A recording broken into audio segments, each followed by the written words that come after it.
Welcome to the Global Energy Leaders Podcast, powered by R Squared Global.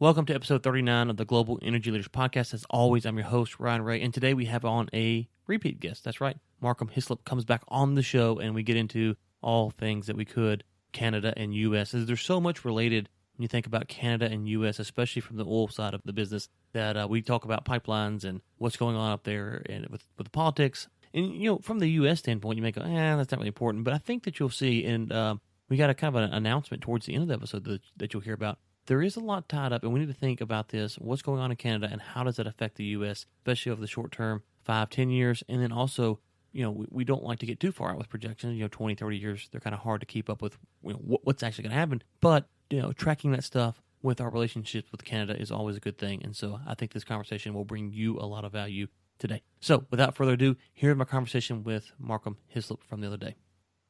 Well, it's good to have you back on again. How are you doing today?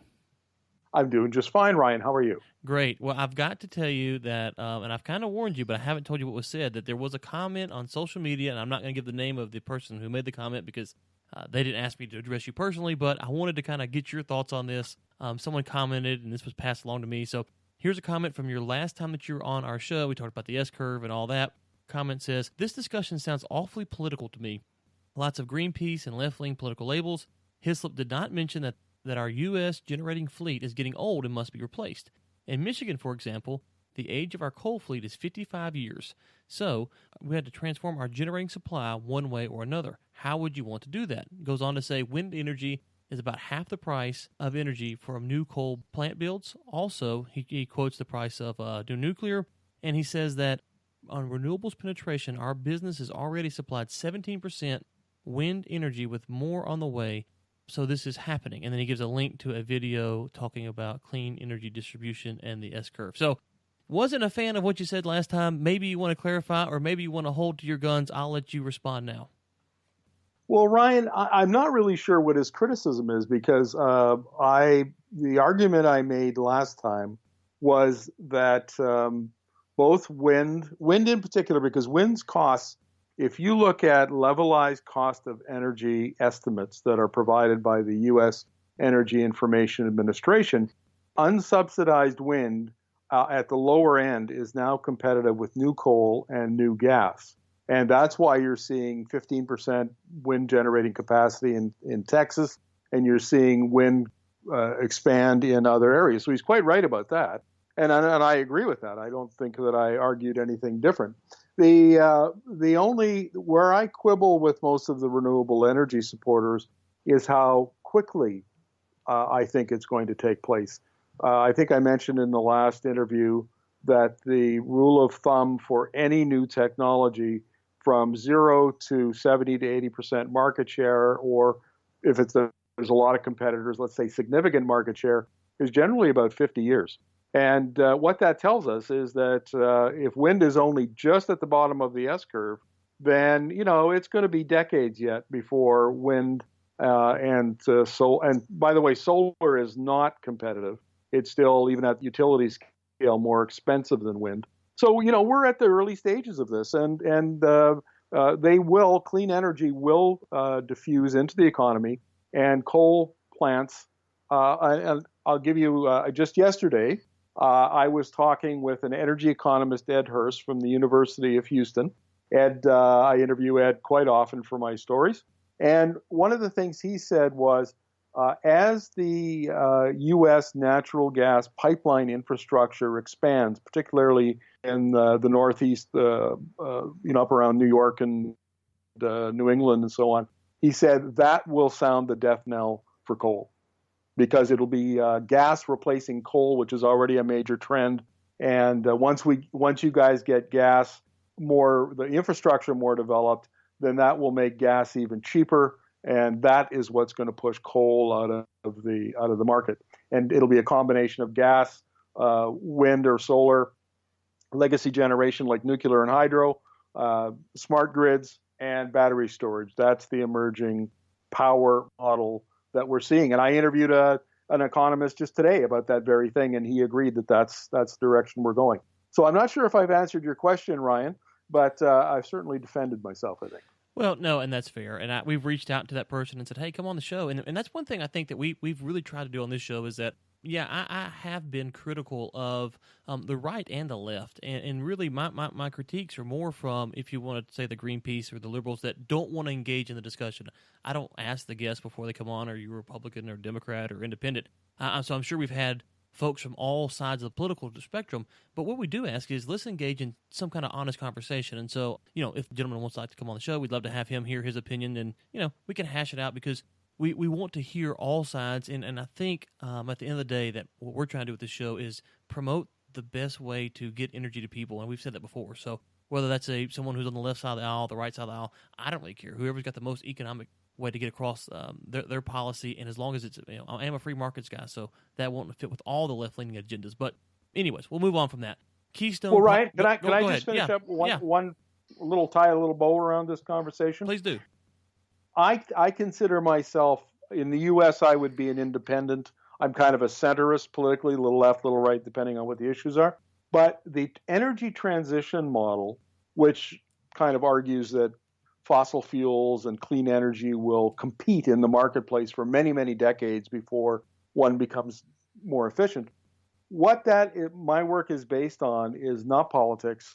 It's not ideology. It's many, many dozens, hundreds of interviews with economists, scientists, utility executives, analysts, electrochemists, on and on and on. So the opinions that I'm giving or providing in answer to your questions during these interviews are really a result of about 5 years of rigorous journalism, so that I come at this from a basis of facts and expert opinion, not my own ideology.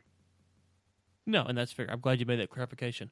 Okay, well, let's get on to Keystone Pipeline. What's the latest since we talked last time? What's going on with Keystone and the oil sands and all? There's a lot to discuss there, so just kind of open the discussion for us.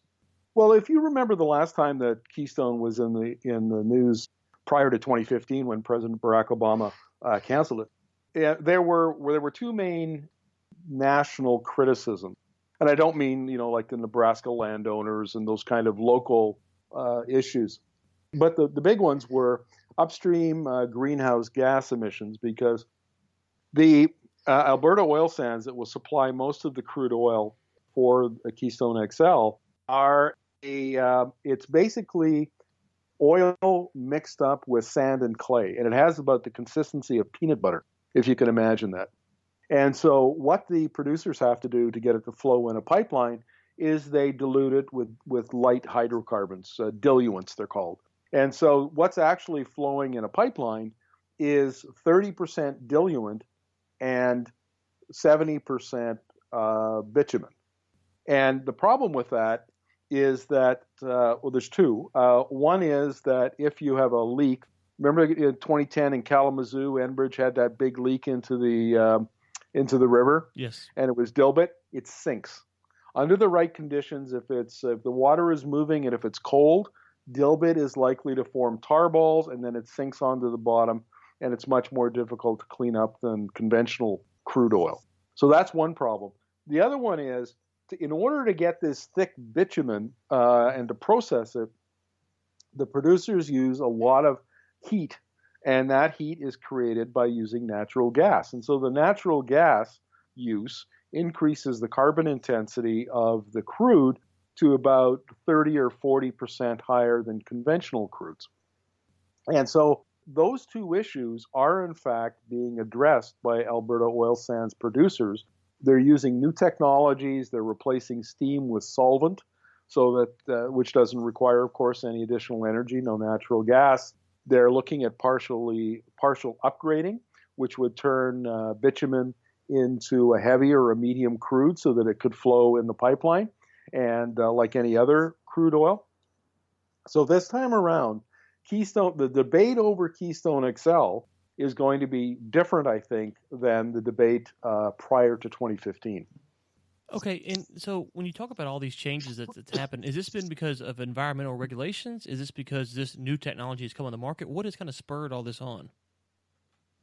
It's a combination of those two things. The producers have been experimenting with some of this technology for 10, 15, 20 years. I mean, they've got there's some pretty exotic stuff out there. One of them, it's like radio frequency technology that almost microwaves the bitumen to heat it up. So they've tried all sorts of different things, and at this point in the game, it looks like the solvent technology, they've kind of perfected it. And I should point out for your listeners that the Alberta oil sands is very difficult, high-cost crude to extract, and so it's always been a technology play. Technology innovations have played a very large role in its development over the last 25, 30 years. So anyway, so the technology was being tested, has been tested over the last decade or so and commercialized and piloted and all that sort of stuff. The second thing is, and this will be apropos of your conversation about politics, the Alberta government currently is what's called an NDP government, the New Democratic Party. And the New Democratic Party rose up in the dirty 30s, and it's a democratic socialist party. And it's Canada's, it's formed government in all of the four western provinces, Ontario. It's never formed national government, but it is a very left of center government. And so it came to power on a platform of addressing environmental issues and putting in some regulations to cut down on greenhouse gas emissions.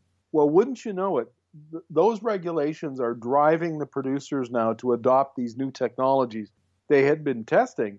And it turns out that the regulations are actually helping them not only get down GHG emissions, but cut their costs by anywhere from 34 to 40%. That's the projection by a study that came out 2 or 3 weeks ago that I wrote a column about. And so you've got this nice confluence where climate policies and cost reduction, which is a big issue, as you know, in all of the basins, including the Permian and the Eagle Ford and everywhere, Bakken, the two of them are coming together to work together. And so the oil sands producers are kind of on board with this, and it's working out very well for the industry. Okay, we have a good listenership in Canada, as I was telling you offline, but for those of us in the States who maybe not have worked in Canada, environmental regulations, how do they compare to what the U.S. has? Is it more stringent, about the same? I know you said there's some political shifts going on, but as we sit here today, would you say it's comparable to the U.S. or a little bit more stringent, or where would you put it at? You know, Ryan, I've never done a column, but I've never done any reporting on this issue. And so that means I've never had an expert or two comment and do a comparison. But I have talked to a lot of people who, industry folks who have worked on both sides of the border. And the general consensus is that the Canadian regulations are stricter. No, that's fair. We had some folks from South Africa come to a conference one time, and they talked about how their regulations were just as strict as the U.S. And I was like, "Whoa, wow, that's pretty interesting." So I'm always fascinated now when we talk about different countries, how their quote unquote EPA or version of that compares to the U.S. Well, now hang on a second. Let's just one more point that I think needs to be made is that a lot of your regulation, like in Texas, comes from the Railroad Commission of Texas, as opposed to the EPA. So, when we're talking about fracking and induced seismicity, if we're talking about water tables, a lot of that stuff comes out of the state level, not out of the federal level, and that's also true in Canada. No, so right. I talked to the Railroad Commission folks, people like Christy Craddock and the other Ryan Sitten. Yep. Talk to them all the time, and I don't want to leave the impression that Texas is lax in any way, because Texas, from what I can see, is a model of efficient and effective regulation. No, it's kind of funny. We just by the time this airs, we will have released our interview with Ryan Sitten, the Texas Railroad Commissioner, and we just recorded one earlier today with an environmental group. And it's so hard, as you point out, when you say environmental regulations. There's so many different angles you can think of that. So you're right. You got the EPA, you got FERC, you got FSMA, you got all these different governing bodies. So it's a little bit of a vague term to throw it out there. So my apologies for that. But let's get back to the Canadian political landscape. What is going on? We were talking offline. Kind of get the audience up to speed on what you called a similar to a state election, but in Canada terms. Well, in Canada, of course, we have 10 provinces as opposed to states. And the furthest west province is called British Columbia. And so that sits right above Washington and Seattle. And in fact, I live in British Columbia, and I live about 5 minutes from the Washington border. And British Columbia is currently in the midst of an election, and the energy is playing a fairly significant role in the election. And there are a number of things that are going on. So first of all, in the last election in 2013, the Premier, Christy Clark, promised that there were going to be a number of LNG plants that would be developed, and they were going to make LNG a major part of the economic development strategy going forward. Well, of course, as many of your readers or listeners will know, LNG prices have tumbled because of slowing demand and a glut of supply that's come on board. And so that's delayed the development of the BC LNG industry. Now it looks like it might be 5-10 years down the road. So that's a problem. And Canada does have a very cumbersome regulatory process, and international investors look at that and go, I'll go someplace else. You know, the U.S., for instance, you know, in Texas, used to have LNG import facilities, and those are cheaper and quicker to turn into LNG export facilities. So instead of building something new like the Cheniere Energy Sabine Pass LNG trains, some of them have been the existing plants have been converted. Can't do that in Canada. So anyway, it's a big mess. The number two issue is a $8.5 billion hydroelectric dam. They're going to flood another part of a big agricultural valley called the Peace River Valley. So that's been very contentious. Kinder Morgan, based in Texas, had proposed a pipeline which was approved. It'll take 525,000 barrels of Alberta oil sands crude from Edmonton west and south down to a city called Burnaby, which is right on the west coast next to Vancouver, and that has been very contentious. You and I will be talking about this on a regular basis, Ryan, because there's going to be blood in the streets before that pipeline gets built. It's really, imagine trying to put a big pipeline these days through Los Angeles or San Francisco. Right. Yeah, it's kind of like that. And the environmental movement, the epicenter of the Canadian environmental movement, is in Vancouver. So it's very young, it's very hip. It's kind of like Seattle in that respect, which is 2 hours south. And it's going to be, I'll be writing a lot about that. So we'll have a chance to talk in the future. No, that's great. Just point of reference, I've been to Vancouver a couple times myself.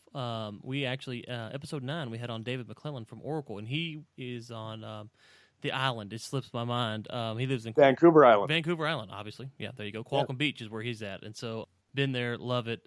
It's a great city to go to. That's kind of been my taste of that area, but have enjoyed my time up there the couple times I've been there. So if you've been to Vancouver and you know what it's like, imagine trying to build a pipeline through it. Right. No. Yeah. That's not going to. And what size line are they looking to build? Well, I think it's a 30-inch line because it's 525,000 barrels a day. It's not a small one. Right. No doubt. Now, speaking of government, you put up an article on your website we'll link to it in the show notes. I think it was on April 27th, and you talk about the amount of money that the Alberta government's going to receive between 2016 through 2036. What's going on here, and is this kind of affecting some of the discussions that the Canadians are having when they look at these big numbers that their government should be receiving from royalties and taxes?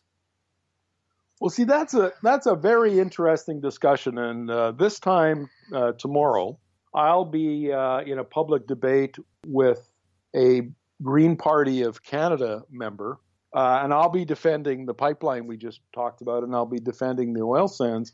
And one of the reasons I'll be doing that is because of the tremendous amount of royalty revenue and tax revenue that will be generated for Canadian governments. And governments, the federal government wins, various provincial governments win because the oil sands either employs their citizens, or the oil sands is ordering goods and services from businesses that are located within those provinces. So there's a lot of money. We're talking about, I think the number, if I remember correctly, was $920 billion over 20 years.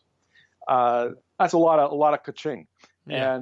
And what happens here on the West Coast, which is as I was saying, the epicenter of opposition to the oil sands, is they tend to dismiss that and downplay it and say that, well, what's money if you're burning up the planet? And Bill McKibben, everybody's favorite American eco-activist, is making a big fuss about this pipeline and about the oil sands. So it's turned into a real political Donnybrook.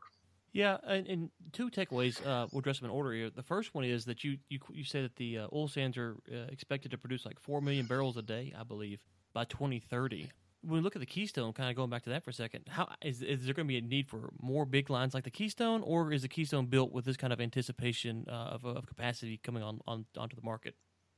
That's a very good question, because that, in fact, pipeline capacity is a very contentious issue. It's funny, the things that make their way into political debates, isn't it? Oh yeah, no doubt. But one of the opponents on the West Coast here are arguing that the Kinder Morgan pipeline is not needed because there's enough capacity. In fact, there's surplus capacity already in the system. And the problem is, of course, that the West Coast it would be like somebody in San Francisco, an economist who's based there, doing analysis that trying to disprove the work that's being done in Houston by an economist who knows the industry and is an energy economist. Right. It's that kind of thing. And so the opponents are saying that those pipelines are not required. And exactly the opposite is true. The existing Canada's current output, of which almost all of it gets exported to the U.S., is currently around 4 million barrels a day. It's working at capacity. There's a lot of the excess is being, I guess all of the excess is being transported down to Chicago or down to the Gulf Coast by rail.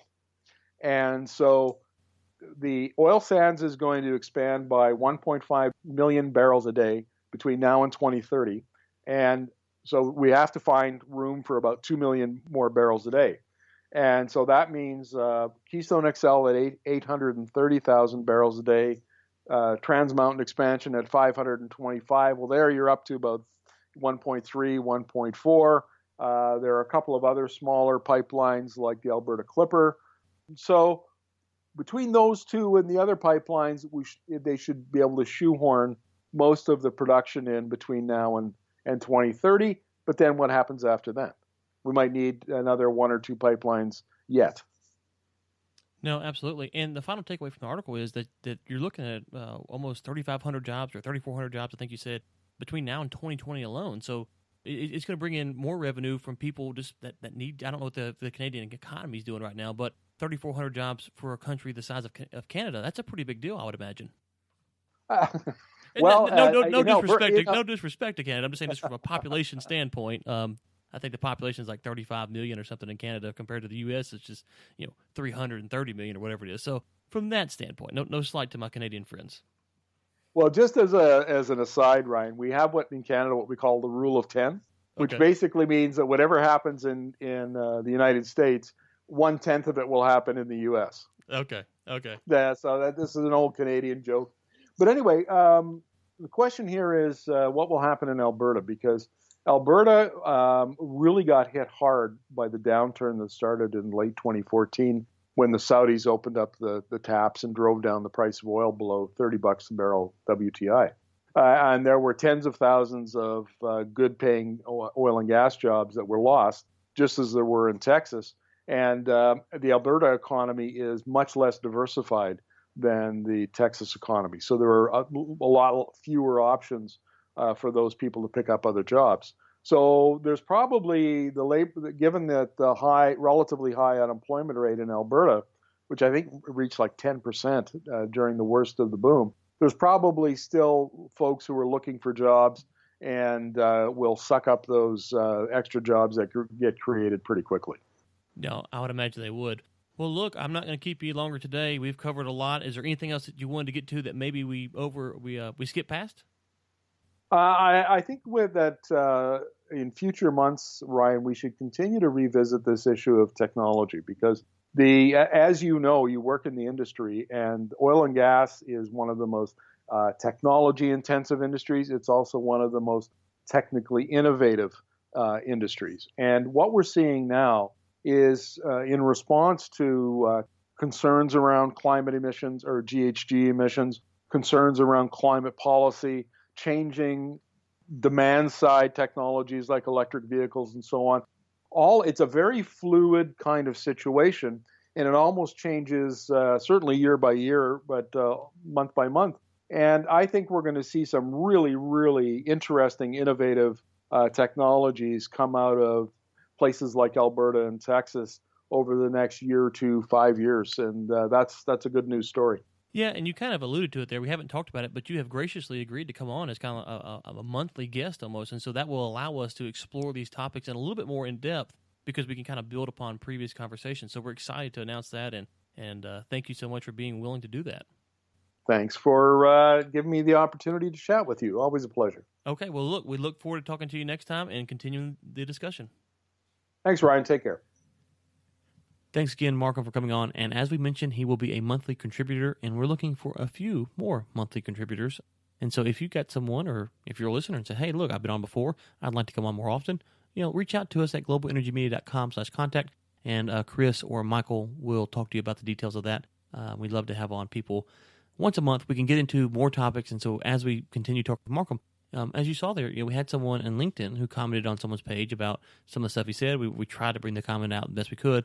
Obviously, it's not a fair one-to-one because the person, I'm not the person who commented, so I can't really give exactly how they were saying it in the tone and what all they thought behind it. But it does allow for stuff like that, and we're going to track some stuff as we move forward, especially on the technology side. So thanks again for tuning in. And we haven't asked in a while, but if you could, leave us a review in iTunes. We really appreciate the ones that we have.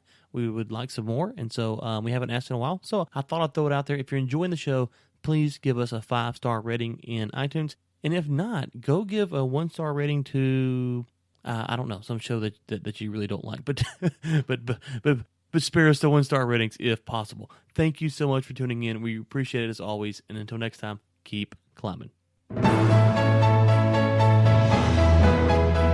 Thanks for listening to the Global Energy Leaders Podcast, powered by R Squared Global.